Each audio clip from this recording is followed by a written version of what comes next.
Hello, Miss Smith.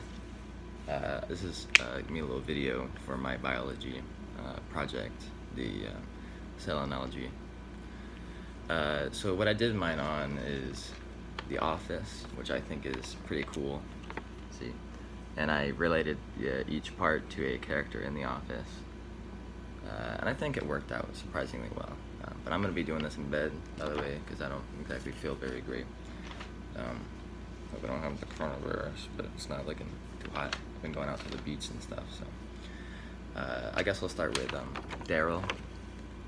So I put Daryl as the googly apparatus, because the googly apparatus takes the proteins, RNA proteins, or whatever you would call them, and they get them ready for being transported, whether that be outside the cell or to other parts in the cell.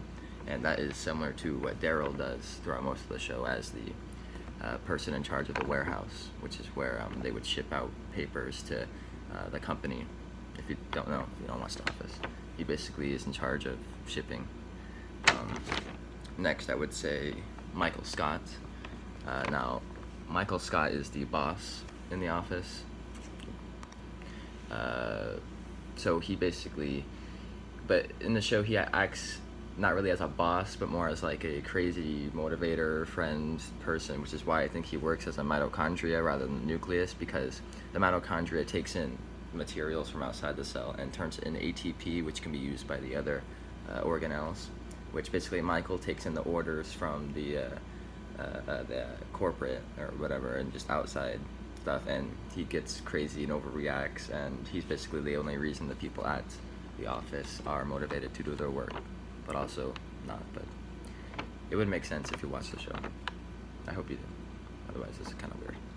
Okay. Next, I would say Hank.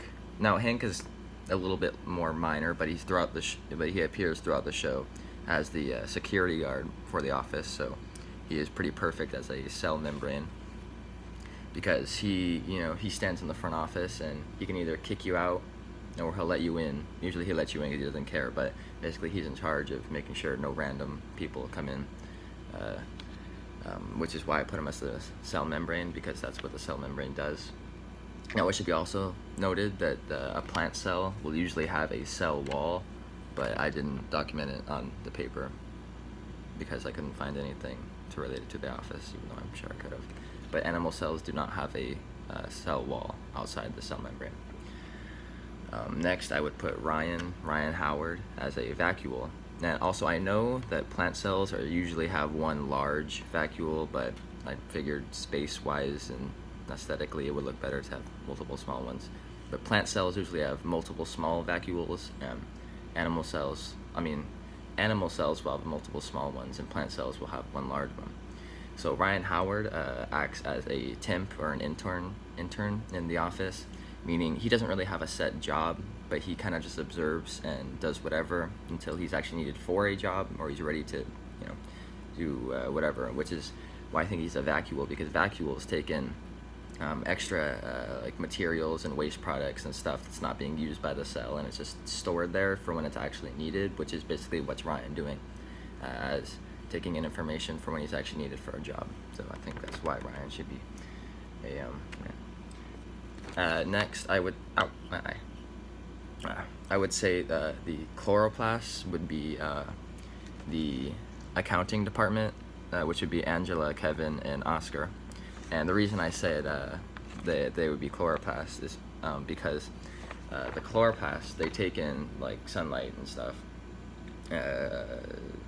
which the water and sunlight and CO2 or whatever, and they convert it to ATP, which is usable by the rest of the cell, which I thought was pretty similar to how they take in, okay, so let's say people go out and make money, they take in that money and they put it into like spreadsheets and stuff that's understandable by the rest of the office and the upper higher ups in corporate. So they basically take in what we have and turn it into something usable by other people, which is basically what the chloroplasts are doing by taking in sunlight and turning it into food, which is usable by other people. So that's why I think they should be chloroplasts.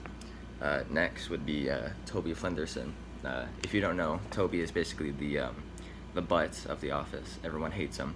But he's also the human resources department man, the HR rep, meaning anything drama related or just waste of the office would go to Toby, which is why I think he's a lysosome, because lysosomes, they take in the waste of all the organelles, and they degrade it so it's not messing up anything else. So they're both basically trash. Okay. Next would say the nucleus. I was originally going to say Michael Scott because he was the boss of the office, but here I put David Wallace, or corporate, which if you haven't watched the show, basically there's the different branches, but this dude basically runs all the branches, and he's the higher up who is always throughout the show, and basically he has all the data information that the branches need to run, and he's basically in charge, which is what the nucleus is doing, which is why I think that's why he should be a nucleus. Next up here, I have the smooth rough endoplasmic reticulum. I don't quite know how to say that, but basically the ribosomes on the rough and okay.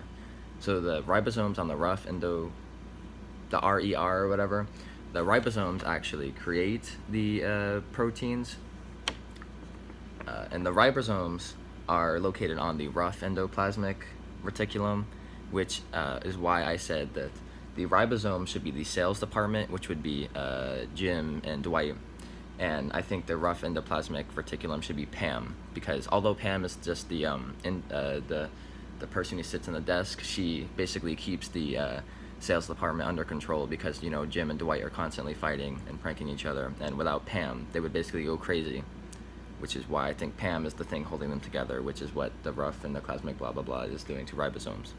She's basically controlling them.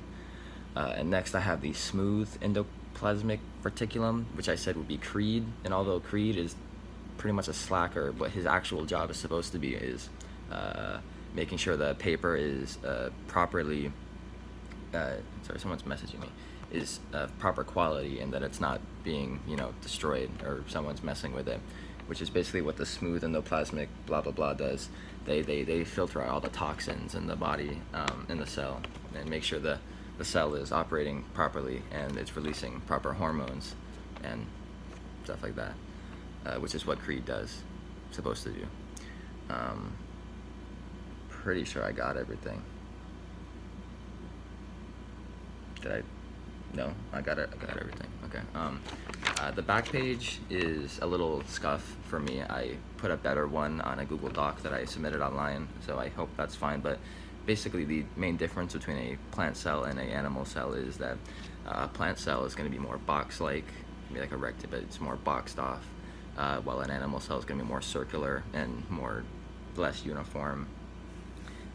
Also, plant cells have chloroplasts, which animal cells do not at all.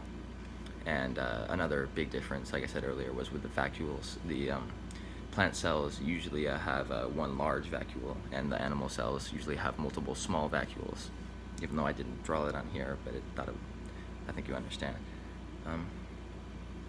I don't think there's much more to say, but I think it turned out pretty well, and I like the way the Office characters work together, and the more I thought about it, the more it seemed to work out as like a team.